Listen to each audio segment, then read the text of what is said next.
गुरुपौर्णिमा कुठे कुठे साजरी केली जाते आणि त्यामागे कारण काय? पुराणांनुसार इसवी सन 3000च्या सुमारे आषाढ महिन्याच्या शुक्ल पौर्णिमे दिवशी महर्षी वेदव्यास यांचा जन्म झाला. म्हणूनच आषाढी शुक्ल पौर्णिमेला गुरुपौर्णिमा साजरी केली जाते.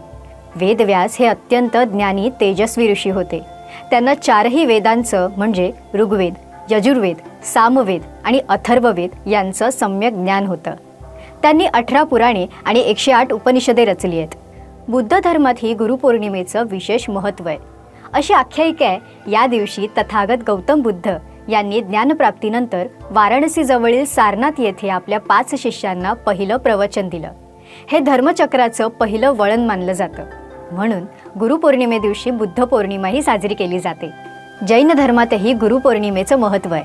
24वे तीर्थंकर आणि प्रमुख आध्यात्मिक व्यक्तिमत्व भगवान महावीर यांच्या सन्मानार्थ जैन धर्मीय गुरुपौर्णिमा साजरी करतात. अशी मान्यता आहे की महावीरांनी या दिवशी गौतम स्वामींना आपला पहिला शिष्य म्हणून स्वीकारलं. यामुळे गुरु शिष्य संबंधांची सुरुवात झाली.